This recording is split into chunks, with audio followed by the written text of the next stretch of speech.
Reality સમજવાની જરૂર છે. જે વિશેષણો, જે શબ્દો આપ વાપરો છો ને, એનાથી સામાન્ય માણસ રિલેટ નથી કરી શકતો. આવી રહી છે એ પણ દર્શકોને દર્શાવી દઈએ. બિલકુલ શ્રદ્ધાબેન, હું રાજકોટના આ દ્રશ્યો આપને બતાવી દઉં કે રાજકોટના બંને જે ઉમેદવારો છે તે અહીંયા જોવા મળ્યા હતા.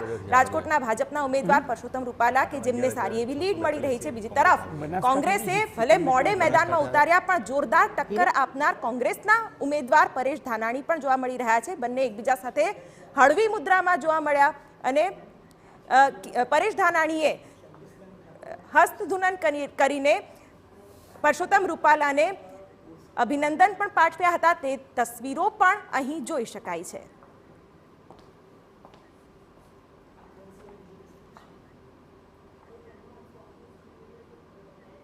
તો ઓવરઓલ જો ટેલીની વાત કરવામાં આવે, આપ સતત જે જોઈ રહ્યા છો કે બહુમતથી એનડીએ તો ચોક્કસ આગળ જોવા મળી રહ્યું છે, પરંતુ ભારતીય જનતા પાર્ટી એ સિંગલ હેન્ડેડલી નથી આગળ જોવા મળી રહી. આપ જો એનડીએને 296 અને 226 ઇન્ડિયાને, જ્યારે બહુમત માટે 272 જોઈએ છે. 2014 અને 19માં ભારતીય જનતા પાર્ટીએ સિંગલ હેન્ડેડલી 272 પાર કરી હતી અને 19માં તો 303 સુધી પાર્ટી ગઈ હતી.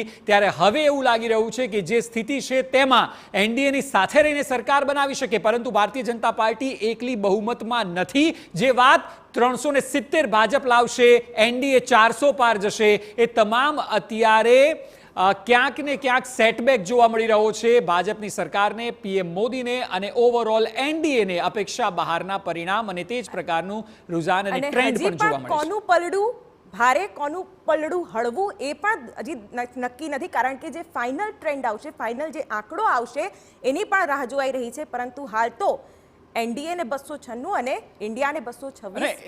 એક સવાલ ચોક્કસ થઈ રહ્યો છે અજય સર, આપને પૂછીશ, કારણ કે ક્યુરિયોસિટી પણ છે જે દર્શકો છે એમને પણ.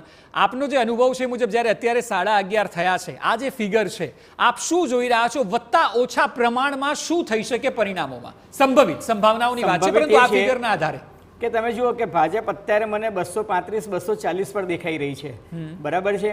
હવે 272 નો મેજિક ફિગર જે છે ને એમાં પનો ટૂંકો પડતો લાગે છે મને, બરાબર છે. પણ એનડીએ અલાયન્સને કારણે ભારતીય જનતા પાર્ટી માની લો કે સત્તા બચાવી પણ લે તો એ બહુ જ પાતળી સરસાઈથી બચાવી શકશે.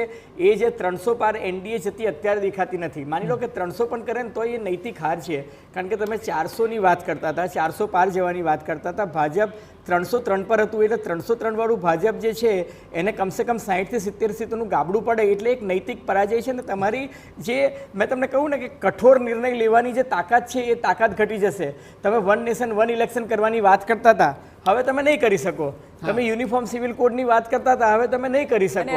તમે સિટીઝન અમેન્ડમેન્ટ એક્ટ હવે નહીં કરી શકો. જે પેરોડી ઇન્ડિયા ગઠબંધન માટે બનાવવામાં આવતી હતી એ પેરોડી હવે એનડીએ પર ના બનવા માટે. એક્ઝેક્ટલી, કારણ કે એનડીએ નબળું થઈ જશે ને. તમને ચંદ્રબાબુ નાયડુ બી સામે આપે ધારો કે આ વાત કરી કે સરકારના પોઈન્ટ ઓફ વ્યૂથી આવું થઈ શકે, સામે વિપક્ષના પોઈન્ટ ઓફ વ્યૂથી પણ સમજાવો ને, કારણ કે જો કોંગ્રેસ 3 ફિગરમાં આવે તો શું થઈ શકે એ પણ લોકો સમજવા માંગશે. જો આમાં આ વખતે એક વસ્તુ સારી થઈ છે કે જે અધર્સ હતા ને, તમે જુઓ કે ઇન્ડિયા ગઠબંધન અને એનડીએ ગઠબંધન રહ્યું, એટલે અધર્સ છે ને એનો સફાયો થઈ ગયો છે. દાખલા તરીકે ઉત્તર પ્રદેશમાં અનુપ્રિયા પટેલનો સફાયો જોવા મળે છે, ઓમ પ્રકાશ રાજભરનો સફાયો જોવા મળે છે, જીતન રામ માઝી, ઉપેન્દ્ર કુશવાહા, આ બધી જે પેલી નબળી ખીલીઓ હતી ને જે સરકારનું શોષણ કરતી હતી, એ બધી ખીલીઓ નીકળી ગઈ છે. એટલે હવે મુખ્ય ઇન્ડિયા ગઠબંધન વર્સિસ એનડીએ ગઠબંધન આવી ગયું છે. અત્યારે તમે જુઓ કે આપણે એનડીએ બતાવી રહ્યા છે, પણ બીજેપી જુઓ ને તો 230 235 જ છે. એટલે બીજેપી પોતાની તાકાત પર બહુમતી પર નથી, અને એ છે ને શેર બજારમાં રિફ્લેક્ટ થઈ રહ્યું છે. ચેનલોમાં હજુ રિફ્લેક્ટ નથી થતું. ચેનલો કદાચ 12 12:30 પછી સ્ટેન્ડ લેશે, પણ શેર બજારમાં તો લોકોના પૈસા લાગેલા છે, એટલે શેર બજાર તરત જ નીચે જઈ રહ્યું છે. અને એના જ કારણે હું તમને કહી રહ્યો છું કે કદાચ વડાપ્રધાન પદે આવે પણ ભાજપમાં પણ પછી નેતાગીરીનો પ્રશ્ન આવી શકે. હિરેનભાઈ, હજુ પણ એ વાતને હું સમર્થન આપું. હજુ વાતો એટલે સ્પષ્ટ બહુમત તો છે જ નહીં. અને જે પ્રકારે નીતિશભાઈની વાત આપણે જોઈ છે એ ગમે ત્યારે એમ કહી દે કે ટાટા બાય બાય આવજો, અમારે કે અખંડ બ્રહ્માંડ સુધી મારે કે નથી જવું, આપણે ગુજરાત અને દેશની વાત કરીએ એ માટે વાત આવે ને એવું થઈ શકે. એટલે હજુ ચિત્ર ક્લિયર થાય ત્યારે ખબર પડે. પણ ગુજરાતની વાત કરીએ તો ગુજરાતમાં આપણે બનાસકાંઠામાં 7000 વોટથી જ પાછળ ચાલી રહ્યા છે, પટાણમાં 11600 વોટથી કોંગ્રેસ આગળ ચાલી રહી છે. એટલે આ સ્પષ્ટ છે કે લોકોએ એ જનાદેશ આપ્યો છે કે તમે બહુ મોટા ઉપાડે વાત કરતા હતા કે 5-5 લાખની વાત આવશે. આ બધું હવાઈ સુરસુરિયા નીકળી ગયા છે.